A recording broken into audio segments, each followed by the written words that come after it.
that we're like trying really hard to do. All right, your first instinct, are you taping me? Oh, sweet. All right, so we'll put it on my YouTube channel. So your first instinct is going to go and outline everything. And that's a really bad instinct. As I was just talking about, you want to work in an area that's about this big because you want tighter little curves and stuff on there. I need a good marker. You want tiny little curves on there and stuff, and you're not good, are you? Because it makes that's a good one. Because it makes your wire stronger. When your wire doesn't have any twists and turns in it, it gets to be a little floppy and goes everywhere, right? So what we're gonna do is, where do you think is a good place to start? The eyes. Yes, always the eyes, okay? So what I'm gonna do is, now what I need to do is I need to look at what's there and not what I think is there, right? Because he's got this cool little gray spot there that's gonna make it cool. And then if I look at the pictures, sometimes the pictures, he doesn't have one. But there's usually like a reflection in the eye, because if you don't have a reflection in your eye, you look dead. It's just that way. So what we're gonna do is I'm gonna go here. I'm gonna start with that little gray part and go around. So right there, I got an eye that's just a little bit more. And again, I'm only gonna work in a small little area at first. This is hard sometimes. And two, we wanna try and do it with one line.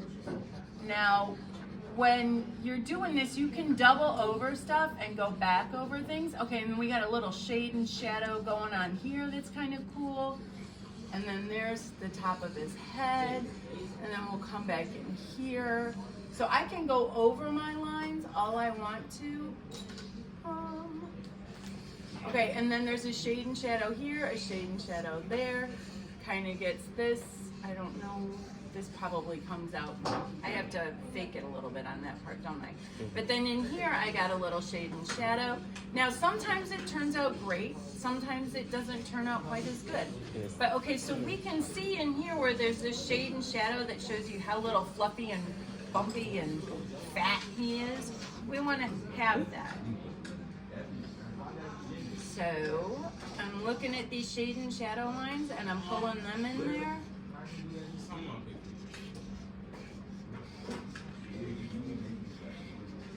And then he's got all his little fat rolls going on down here. He's such a cute little pudgy bunny.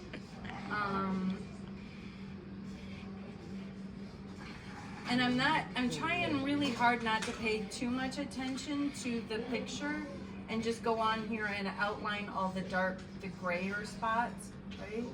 And see what they look like. And you can kind of see it gives him a little more shape.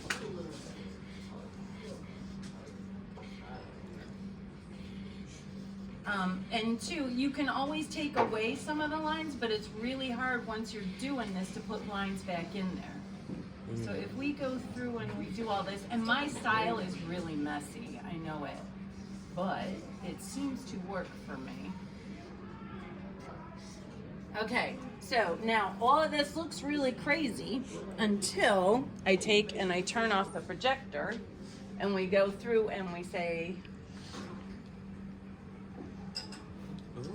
Ooh, yeah. weird, right? Yeah. So it's magic. So when you're doing this, that's kind of how we do it. But you see how you got a lot more area and a lot more space in there and a lot more of just what the animal's about. And it all of a sudden made him pudgy. Where is your picture at? Because we want to look at it here. This one. Oh. So when you did it, like I said, what you did was you went and just outlined everything, right? So now we just go back through and we try and find a little bit more of what's inside of him.